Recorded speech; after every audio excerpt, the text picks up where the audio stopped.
நான் முதலமைச்சரா ஆன போது என்னென்ன பிரச்சனையை சந்திச்சனோ அதே பிரச்சனைய மரியாதைக்குரிய சகோதரர் டாக்டர் அன்புமணி ராமதாஸ் அவர்களும் சந்தித்து விட்டார்.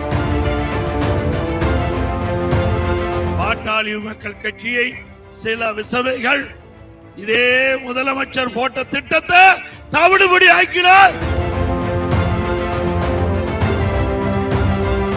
இன்று அதிமுகவை வீழ்த்த முடியாது, பாட்டாளி மக்கள் கட்சியை வீழ்த்த முடியாது.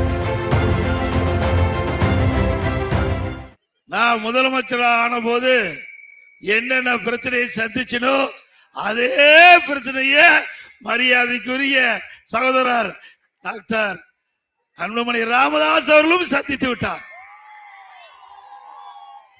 இரண்டு பேரும் பிரச்சனை சந்தித்து தான் உங்களை வந்து நாங்கள் சந்திக்கிறோம்.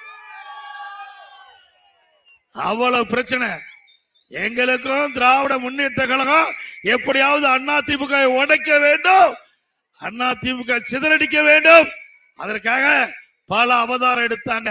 அதே போலதான் பாட்டாளி மக்கள் கட்சியை சில விசவைகள் இதே முதலமைச்சர் போட்ட திட்டத்தை தவிடுபடி ஆக்கினார் மரியாதைக்குரிய நம்முடைய டாக்டர் அன்புமணி ராமதாஸ் அவர்கள். ஆக இன்று அதிமுகவை வீழ்த்த முடியாது, பாட்டாளி மக்கள் கட்சியை வீழ்த்த முடியாது. ஸ்டாலினுடைய எண்ணமெல்லாம் நிராசையாகிவிட்டது.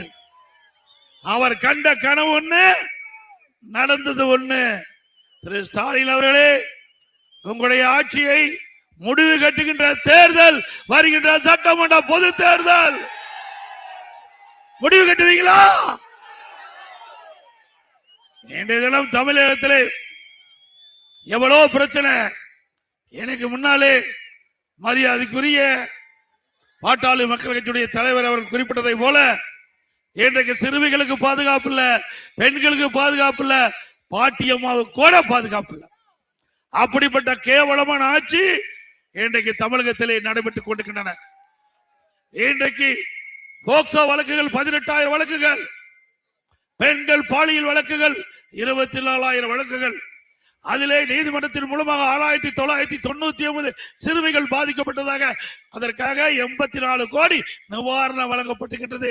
அப்படி என்று சொன்னால் இந்த அரசாங்கத்தினுடைய சட்ட ஒழுங்கு எப்படி இருக்கு என்பதை ஒவ்வொருவரும் எண்ணி பார்க்க வேண்டும்.